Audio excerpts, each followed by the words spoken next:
Hello everyone, welcome to our Let's Play series of Dead State Reanimated. This is Colonel RPG as usual, and I'm very happy that it's just to join me today as we take a bunch of stuff back home. We're not going to be able to take nearly everything. There's still 450 pounds worth of stuff in there. Most of it is food. Well, not most of it. There's a lot of weapons as well. There's a lot of things going in there. I would like to have the car before I get that, but I'm thinking I probably am just gonna come back here and get all of this stuff later. But for right now, we're going back because there's so much stuff. Just luxury items. There's so much. Also, another thing, I think I might have it actually here. I found this thing here, the flashback energy drink. Apparently it cures fatigue when used, so awesome. Yeah, I didn't know about that, so I think I have a few back home. I remember this. I actually remember it curing fatigue. I just had forgotten about that. But yeah, if I want to bring these guys back tomorrow, then I can. It's totally fine. We still can't call back home to see how they are doing in their stuff. I think they might. I'm wasting 1 hour today, but we're going back there. We still need to go to the noisy mausoleum over there because that's just an apartment place, and it's gonna be fine. We're gonna be home by 10, I suppose, and that's gonna be more than enough for me not to get tired. As long as I don't get tired, it should be totally fine. For today, a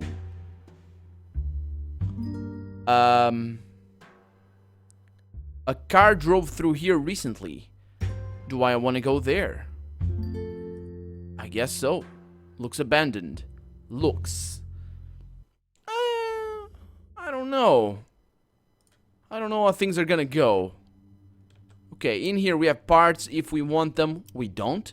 We have... Oh! We have looters. Okay. We can do this. Should be able to. But I don't think we want to.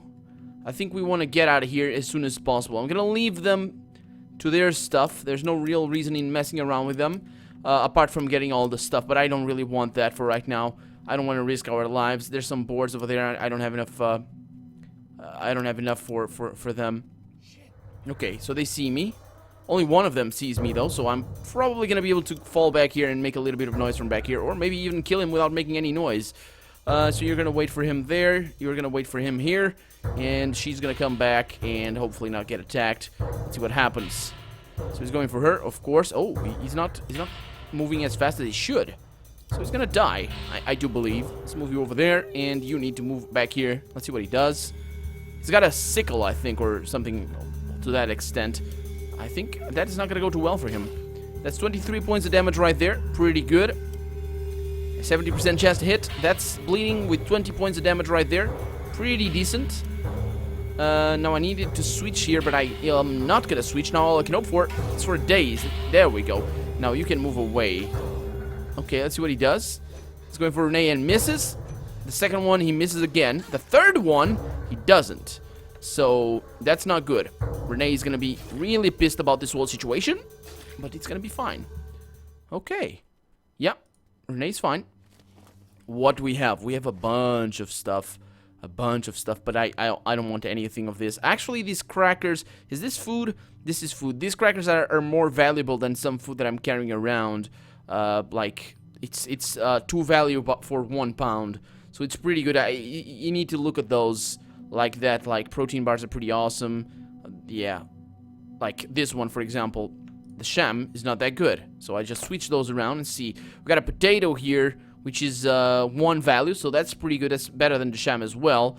And actually, I'm going to take 1 potato and 1 of those rather than the sham. So I'm going to leave that behind. The pepper spray, I don't really care. And the sickle, certainly not. And the basketball would be a good thing.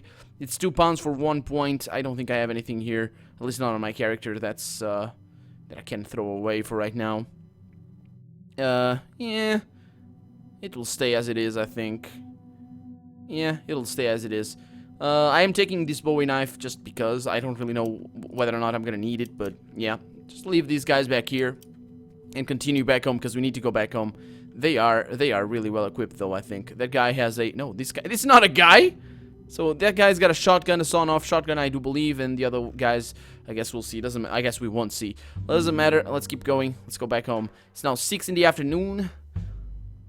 7 in the afternoon.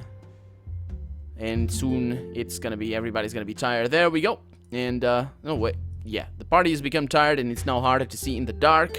It is all good. 9, look at that, 9 p.m. and we're home. Pretty decent. Let's look at the majesty, just the amazingness of all that we got. 33 special items, that's fine. The food value, we got 21. Luxury items, 95. Antibiotics, 38. Fresh food, 13. So it was pretty cool. And 11 data items. Yeah. That was quite a heist. Quite a heist. Okay, so in that case, what are you doing, Nathan? Shut up. You stay there. So in that... Oh, Bud? Why are you... But it's crazy. But he's crazy. So let's put all of this over here. That I'm gonna start being able to do a bunch of stuff with like the dumbbells if you want to, with the microscope as well. I mean, we did spend a bunch of materials already and stuff that's already under construction, but I might stop that because I don't need it. Who else came with us? That'd be Vic over here. I'm gonna leave that because I don't think... I guess we'll see. And who else was it? Renee? Renee's up here. There we go. That's the one. Oh, okay, so I need to click that one. Yeah, I think I brought all the armor with me. Click that one. Come on. There we go. I think I brought all the armor, the small armor. This thing. I got 2. Okay, so we only had 2. Maybe we only had 2. I thought we had 3, but yeah, I also brought these helmets because they are very, very good. They're better than this, and just they don't resist a bite, but still, it's pretty good. 4 defense is better than 3, and they're actually lighter. Look at that. This motorcycle helmet is 6 pounds. It's a very heavy helmet. I didn't know they were that heavy. I have driven motorcycles with those helmets on, but man, maybe they were. I don't know. Yeah, maybe they were. Anyway, let's look at our... Oh, you were gonna do a bunch of stuff right now. Oh, they're all working on the watchtower. Okay, so I'm not gonna do that right now because there's no real point. I'm gonna do that tomorrow.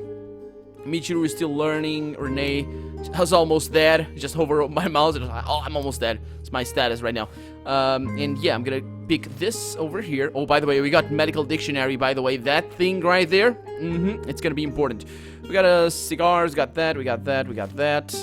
Just stuff that's gonna be needed for people to be happy. I'm gonna take that and that. Okay, so with this, I'm gonna go around and give them to people, make them content and all that. They're all in here, so that's easy to find them. And I'll see you in a little bit for what's that? For ending the day. Yeah, that's right. So I'll see you in a little bit. How about that? And I'm done with letting people look at this beauty. Look at this beauty. Happy Priscilla, happy Amy. I gave her a bunch of weed. Everybody's content except for Melina that I can't talk to her, and Lane. So yeah, even Michiru is content. Look at that. I'm amazing. I'm the best.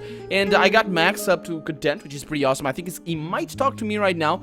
I just want to talk to Priscilla because we haven't talked to her yet. I kind of forgot about that. So let's get to know her a little bit better. Can I ask you a question?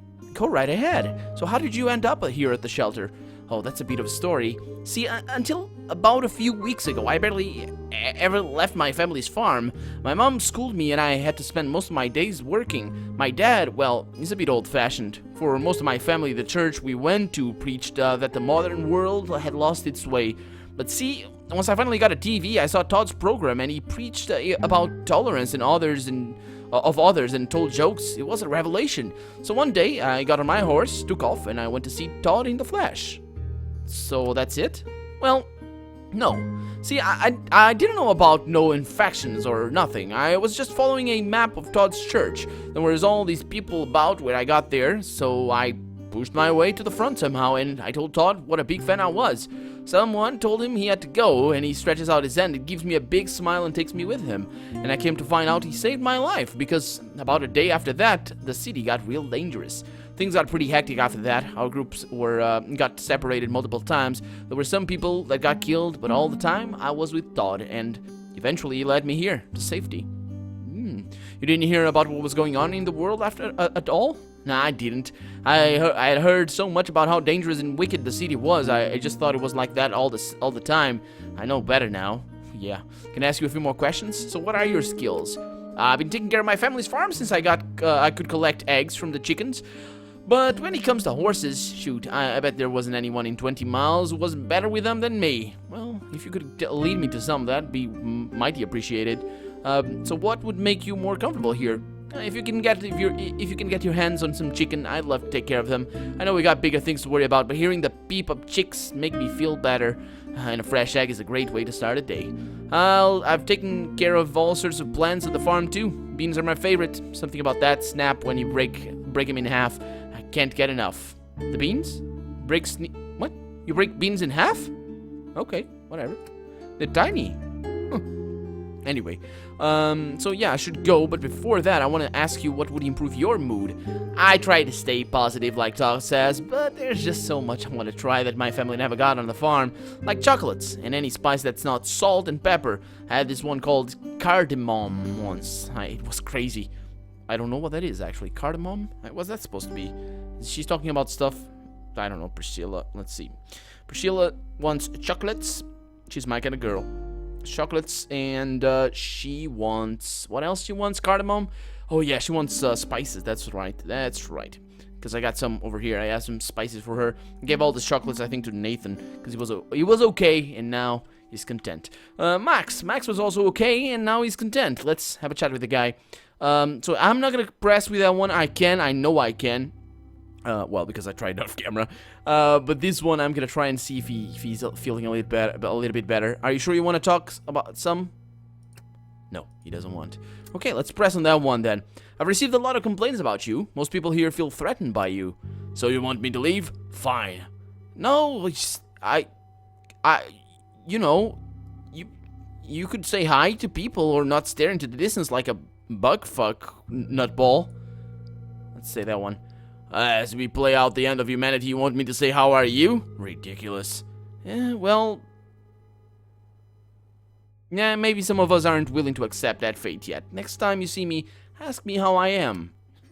Okay, let's hope I didn't damage his morale, because that could happen. I'm pretty sure that could happen. No, I didn't. Okay, good. I also got 2 skill points somehow. I think it was because each time you give one of those things to a companion, it gives you something, and I got 1 stat, which is awesome. So I could gain agility, and that would give me... no, it wouldn't give me an extra action point, so that's fine. Vigor is gonna give me 10 health, I think. I'm pretty sure that's how it goes. I don't know. Does it give me 1 action point? I think it might. I don't know. But anyway, I'm gonna give myself some strength, because we need that for looting. Next up, I'm gonna give myself some leadership, and there we go, we got get up. When used, knocked out companions immediately get up with 10 health, that's pretty good. And then finish them, increase the critical chance of every party member by 50 for 1 round. 50%. I think I want that. I think so, because in a pinch, that one is gonna be better than the get up. So, yeah, just gonna keep getting up my leadership, and after that, we're gonna go with ranged, and that is gonna be my skill set forever. I don't think we're gonna have enough skills to go around for more stuff. I am gonna check the radio, and then I'm gonna check the data items. I think we're going to get through this as a species, you know? We've been through a whole lot of terrible shit, and maybe they didn't make sense at first. Seemed like an act of gods or devils, but we made sense of them years after the fact.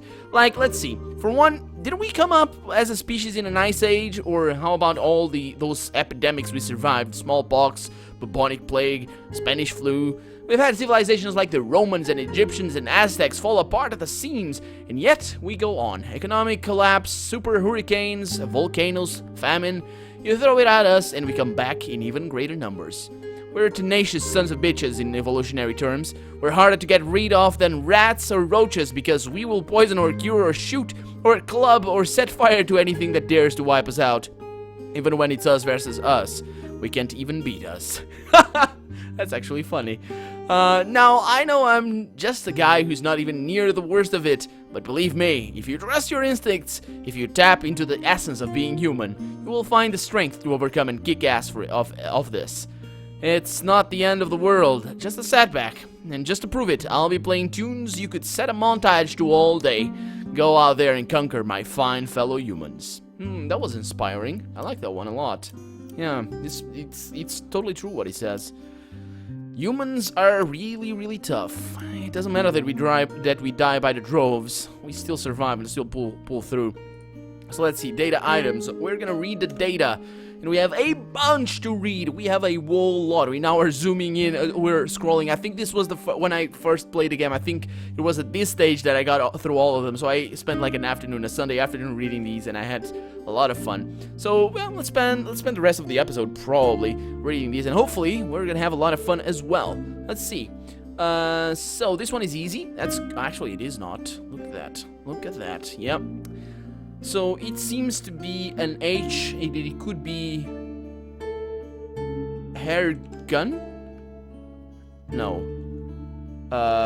It would be Hengur. No. Hunger.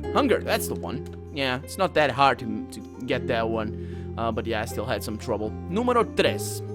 Family would not. Oh, this is an image. Family would not follow the rule to destroy the corpses of loved ones. One day, there is no one left in the house near the dock.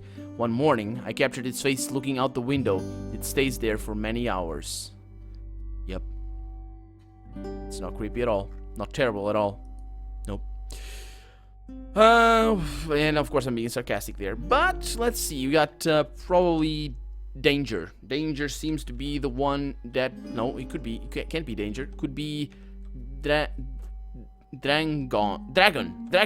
Yeah. Dragon. There we go. Image linked. Okay, I like the face on this young lady. She was obviously in pain from losing somebody, but I think she has a very strong will. I do not talk to her. I do not want to know her story. I overhear many sad stories on the train. Yeah, this guy seems ocho. Yeah, he's numero ocho. So he's writing in Spanish. That's 8 right there. And of course, oh, that's 12 right there. Doce. Which kind of sounds like... Is it the same word for sweet? I think it is in Spanish. It's the same word for Portuguese anyway. We write 12 in a different way. So let's see, another one over here. Yeah, I'm still recording. Just looking at the second screen here. Kind of got afraid for a little bit. Actually, let me... Okay, there we go. Perfect. Okay, sorry guys. I had to make sure I'm doing things right. So let's see. We got passcode. Oh, rainy. That one is easy. It's gotta be. There we go. Microphone noise. This is Dwight Westlake, reporting from the KLAJ news van. James, our cameraman, has been shot dead. He's been shot dead. Mitch says, folks, this is indeed a grim day for the KLAJ news team. What's happening there, Dwight? Well, I've got the backup camera. I'm going to try to rig it up on the passenger seat of the van. Bear with me, please. Yeah, for all you just joining us, our KLAJ cameraman, James Suffolk, has apparently been shot. We're listening to the voice of Dwight Westlake, our KLAJ reporter on the scene. This is just shocking news for all of us here. Okay, are you getting this feed there? Yeah, we've got it, Dwight. I'm going to attempt to get the downtown area through some of the surface street here. In the studio here, you should be able to see what I'm seeing through the windshield. Hopefully the way we came is still clear. Mitch says, we've been told the freeway are impassable right now. Yeah, that's correct, Mitch. My only option right now is to drive along these train tracks in front of me. Going to be bumpy for a bit. Is there anyone else around the street right now? Asks Mitch. I really haven't seen anyone. People seem to be in their houses or... Hold on. Are those people there? Some kind of roadblock? Looks like a crash. Going to try to pivot the camera around. Do you see them? Just a warning to viewers, says Mitch. If you have small children in the room, this could be potentially graphic material we're about to witness. Hey, are you all right there? Asks Dwight. Dwight. Our producer is urging you to stay in the car, Dwight. I don't think so, he says. There's something wrong with those people. We may be looking at some infected individuals here. I think I better go. Yeah, they're definitely coming towards the van. Gotta keep moving. Oh man. And of course I didn't get the tone really right there. They sounded a little bit excited about the whole thing. That probably would have sounded a little bit different in actuality. Let's see. That one seems to have... It could be... It has to be a no, so it's Sorrow. Yeah. Sorrow. Oh boy, this one is a big one. It's from Rat and Corrine, and it's an interview. Okay, welcome to a very special edition of Fact Camp. I'm your host, Rat Stevenson. Today we're going to address the skepticism surrounding the new viral outbreak and the proof that the dead are coming back to life. Joining me in the studio is Dr. Corrine Calais, a researcher at Minnesota State. Glad to be here, she says. So, last Tuesday, a memo from the Center for Disease Control leaked onto the internet stating that the countdown virus caused the infection to come back to life, caused the infected to come back to life from a dead state in... Oh, is that supposed... It's interesting. In order to spread the virus to living people. The next day, the government confirmed that finding. Ordinarily, you'd think people would be thankful to have that information out, but that's not what happened? No, it's not. Well, instead, we have people angry at the politicians and the scientific community, openly mocking them and even threatening them for reporting this. Even certain so-called journalists are criticizing the science behind this finding, even though there's clear evidence that the virus does in fact reanimate the dead. Why is that? It's contrary to everything they know. It flies in the face of their understanding of natural order of things, or biology, or their religion. It angers and frightens them, and they're looking for someone to blame. Most of all, it's hard to replace our old truths with new truths in people. It's just a very difficult thing to get someone to change their mind about a belief. And there's a scientific term for this? Yeah, it's called backfire. It's the desire to believe and stick to one's own personal beliefs, even if presented with facts to the contrary, trusting your gut over your brain, so to speak. For example, we have had plenty of peer-reviewed scientific evidence supporting global warming, but no matter how much evidence you show certain people, they will never believe it. There are still people who believe we found WMDs in Iraq, same thing. Yeah. And that the Earth is flat as well. Yeah, I see. And you believe the disbelief of this report, it's from backfire? Rat, I have a confession to make. I mean, when I heard the news that the infected were coming back to life, I didn't believe it at first. It goes against everything I know about life and death, and my brain just couldn't process it. But with time and reading the facts and seeing the irrefutable proof, it can't be ignored. There are shows on the radio stations right now claiming that this is a scare prepared for by the scientific community or a government plot to instate martial law. There are countless internet sites fueling these conspiracy theories. Many claim that their loved ones are not dead, but that science is wrong and their families and family members can still be saved. Yeah, we want to believe that this isn't happening. We want to believe it's not real, that it's a secret plot to take away liberty rather than threaten our lives. We want to think our family members have not died, that they can be revived or spiritually cleansed. There will be always conspiracy-minded individuals and people who want to find fault in the government or science or the press, no matter what is being presented to them. Well, knowing that this is a defense mechanism of the brain, is there anything we can do to correct backfire? We are in danger, and the more we resist these facts, the more people will become infected or spread this virus or illness. I'm sorry, I'm not a biologist. To other parts of the country. It's gotten this far already, and I'm sure it's because it took so long for people to accept what was happening. Listening to the news, do what you can to educate or protect your community. That's what I'm doing. Yeah, but surely there's a counter to this phenomenon. Well, that's a different question. This is a somewhat new concept in our field. The short answer is no, we don't have a magic bullet. It requires people to, well, get over their own personal bias to the information presented and accept the facts. I see. So, to have people believe the dead are coming back to life, they have to accept the scientific principle of backfire, to accept one set of facts, to accept another? Well, in a nutshell, yeah.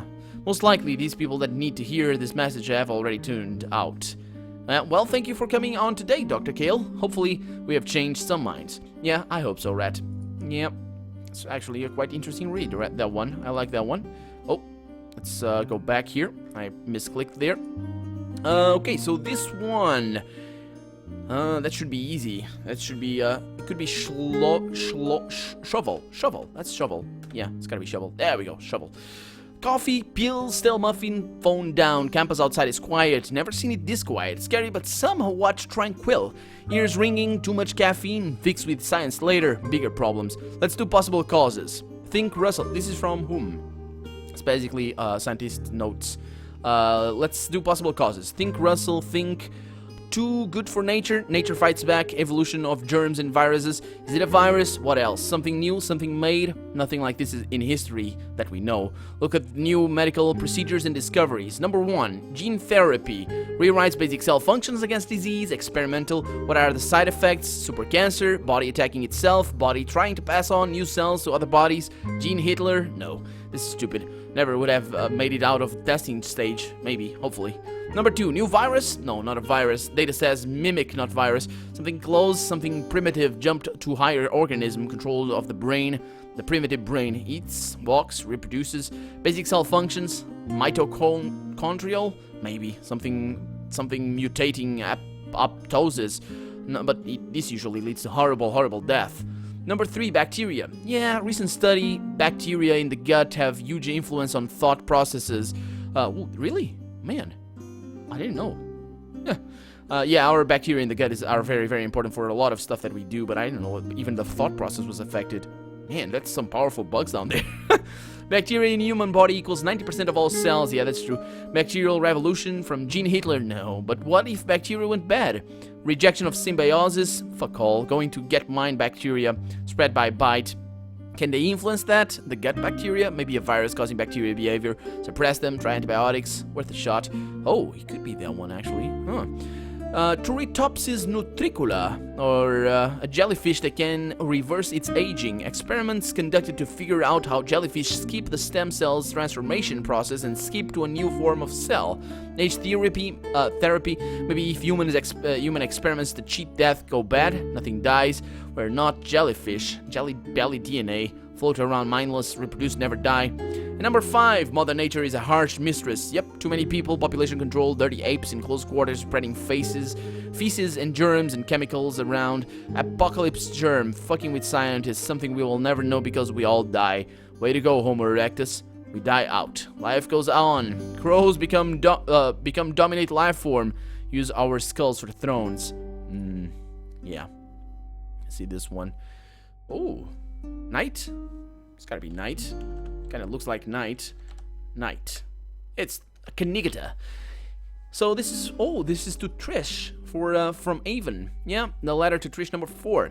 Even here, still here in Paris, in the airport, I'm vaguely aware of what's going on. I haven't seen a plane go off since I think yesterday. Some soldiers came by asking people in French and broken English where they were going and where they had been for the last 6 months. Some of the other passengers were escorted to another area. Something must be happening outside because I'm pretty sure I heard a gunshot last night. They brought us some stale sandwiches and a couple of mushy apples and have confined us to the terminal, which of all places was supposed to go back to Dallas, where you are. As I have been forced to sit and think, I'm beginning to see that sitting on the old leather sofa with you, talking about reality TV shows and drinking those horribly wasted top-shelf vodka and cranberry cocktails, well, that would be a comforting thing right about now.